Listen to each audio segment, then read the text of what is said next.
वरना वो बेचारे ना 3 में ना 13 में। अच्छा तो किन वजह से वो चुनाव लड़ रहे हैं मैं यहाँ नहीं खोलना चाहता हूँ, उनकी बेचारों की मजबूरी है। अच्छा हाँ, और सीधे शरीफ आदमी ना मैं क्या करूँगा फिर इस बार, जनता जान लेगी ना। बेचारों के पैसे नहीं मिल रहे वापस अच्छा जो दिए थे टिकट के लिए। अच्छा, मजबूरी है उनकी, चुनाव लड़ना पड़ रहा है। समाजवादी पार्टी कांग्रेस की एक प्रेस कॉन्फ्रेंस होती है। जो दो विरोधी नेता थे हमेशा एक दूसरे के प्रखर विरोध करते थे, एक मंच पे साझा बैठे होते हैं और बयान देते हैं। तो वो जो टीस थी, वो जो पहले जो बयानबाजी चलती थी, खत्म। ऐसे नहीं मान सकते कि जो जिस वोट के पीछे आप घूम रहे हैं, जिस वोटों की सियासत आप कर रहे हैं, वो वोट डाइवर्ट होकर के भाजपा के खाते में न चले जाए। बहरहाल भी चीज़ों पे जांच चल रही है, जांच के आदेश भी हो गए हैं। सहारनपुर लोकसभा में आ जाते हैं क्योंकि चुनाव आप जी। वो लड़ रहे हैं मौके पर जी। और तैयारी कर रहे हैं फिलहाल में। तो अब आप अपने आप को कहाँ देख रहे हैं इस तरह फिट?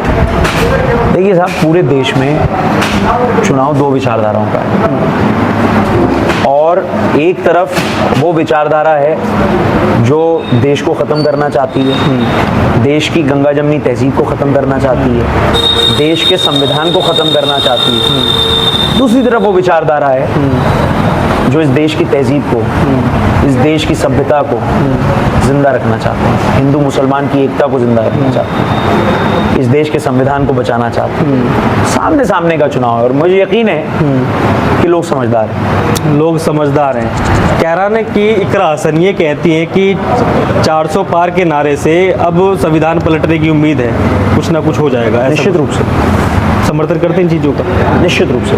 देखिए 400 पार का जो नारा दिया जा रहा है, वो नारा केवल और केवल एक वो मेजॉरिटी टच करने के लिए है ताकि, देखिए हमें तो महसूस ही होता है कि आने वाले वक्त में अगर ये इतनी मेजर मेजॉरिटी में चले गए तो हमारा आपका वोट देने का हक खत्म हो जाएगा। इस देश के अंदर पॉलिटिक्स, राजनीति जिसे कहते हैं, वो खत्म हो जाएगी। ये डिक्टेटरशिप आदि तो बन चुकी है। मौजूदा मुख्यमंत्री को अरेस्ट करा जा रहा है, जिनसे भी ये लगता है भारतीय जनता पार्टी को इनसे नुकसान हो सकता है, उन्हें उठा के जेल में डाल देते हैं। जो उनके साथ चला जाता है वो अगले दिन ही दूध का धुला हो जाता है। मैं कल ही एक वीडियो देख रहा था न्यूज़ की, दिल्ली के अंदर केजरीवाल साहब को जब अरेस्ट करा गया, उससे पहले जो एक आदमी जो केरला का है उसको उठाकर लाई ईडी, उसको 6 महीने जेल में रखा। 6 महीने तक उसने कोई बयान खिलाफ नहीं दिया केजरीवाल के, तो मतलब 6 महीने उसको टॉर्चर करा गया। जब उसको इतना टॉर्चर कर लिया गया कि उसने कहा साहब ठीक है आप जो कहेंगे वो मैं कह दूंगा, तो उसका बयान लिया गया, केजरीवाल के खिलाफ उसने बयान दिया, अगले ही दिन उसको ईडी ने जमानत दे दी और वो बाहर हो गया। साहब दाल में कुछ काला नहीं है, दाल काली है पूरी। आपको केजरीवाल से डरे, आपने उसे जेल में भेज दिया। आपको राहुल गांधी से डरे, आपने राहुल गांधी को 2 साल की सजा करा दी है। तो न्यायालयों का शुक्र है कि उन्होंने उस जजमेंट को पलट दिया, सुप्रीम कोर्ट ने। आपको जिससे आपको डर लगा आपने उस पर कार्रवाई शुरू करा दी। मतलब इसका मतलब ये तय है ना कि निश्चित रूप से जनता की जो आवाज़ है वो मीडिया, जो इनकी गोदी मीडिया है, वो तो दिखा नहीं रही, लेकिन अंदर की इंटेलिजेंस रिपोर्ट तो इनको बता रही है कि मामला गड़बड़ है। भ्रष्टाचार करोगे तो खाते सीज हो जाएंगे, कांग्रेस के खाते सीज हो गए। सिर्फ कांग्रेस के और टीएमसी के सीज होंगे, बीजेपी के सीज नहीं होंगे। बीजेपी के सीज नहीं होंगे। तो भ्रष्टाचार, आज कांग्रेस ने भ्रष्टाचार किया है। 5 करोड़ रुपए का चंदा इलेक्टोरियल बॉन्ड्स में उस केरला के व्यापारी ने भी दिया है जिसे ईडी ने छोड़ा है। वो क्यों दिया? अब जमानत हुई, अगले दिन ही 5 करोड़ रुपए का चंदा दे दिया। 1+1 तो आप और मैं भी कर सकते हैं, 1+1 सिर्फ बीजेपी और ईडी कर सकती है। बस फर्क इतना है हमारे पास ईडी और सीबीआई है नहीं, उनके पास है। कैराना में जो मौजूदा सांसद हैं, प्रदीप चौधरी चुनाव लड़ रहे हैं, इकरा हसन चुनाव लड़ रही हैं, इमरान मसूद जाते हैं, बड़े बड़े बयान देते हैं, तो उन बयानों का कुछ फ़र्क पड़ने वाला है, नहीं पड़ने वाला है? वो तो आप रिजल्ट में देखिएगा। देखिए जैसे मैंने कहा, चुनाव विचारधाराओं का है। जो भी इस देश को बचाना चाहता है, इस देश से मोहब्बत करता है, इस देश के नौजवान का आने वाला कल संवरते हुए, सुधरते हुए देखना चाहता है, वो गठबंधन का साथ देगा।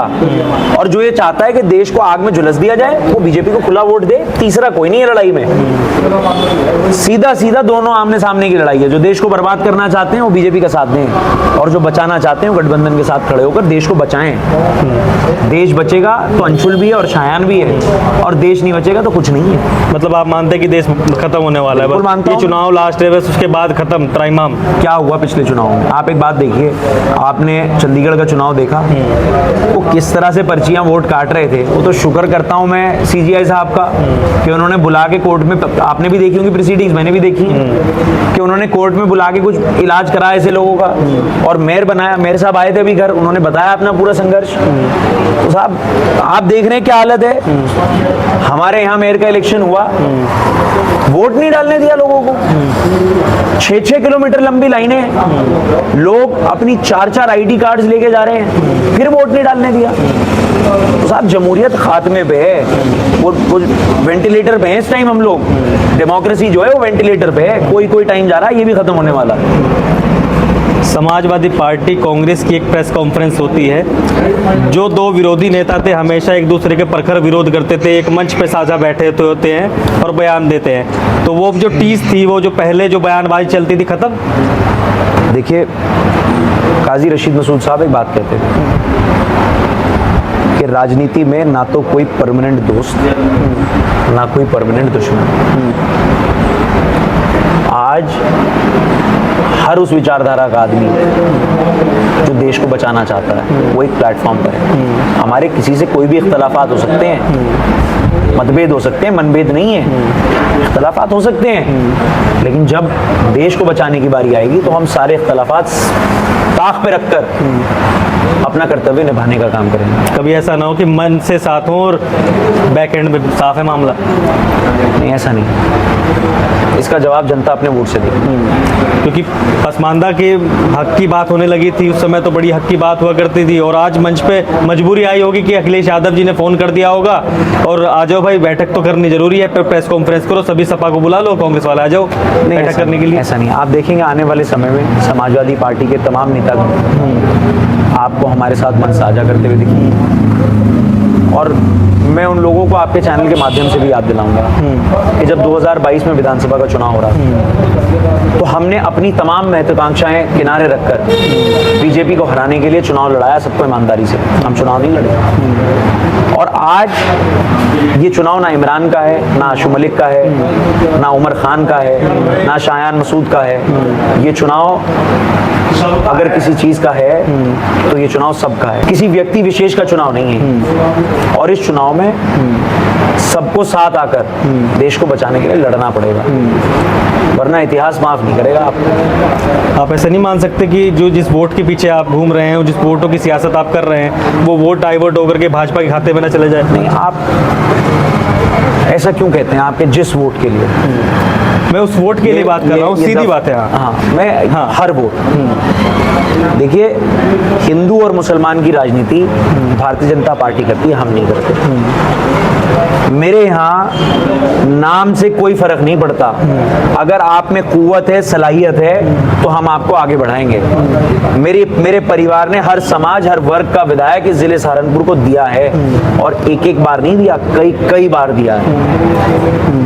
तो देखिए, मेरे से ये सवाल पूछना कि जिस वोट के लिए मैं मेहनत कर रहा हूँ कहीं वो वोट भाजपा में चला जाए, मेरे परिवार के लोग हैं साहब ये। मैं सहारनपुर में लोगों के चूल्हे तक जुड़ा हुआ हूँ, मेरे परिवार का जुड़ाव लोगों के चूल्हे तक है।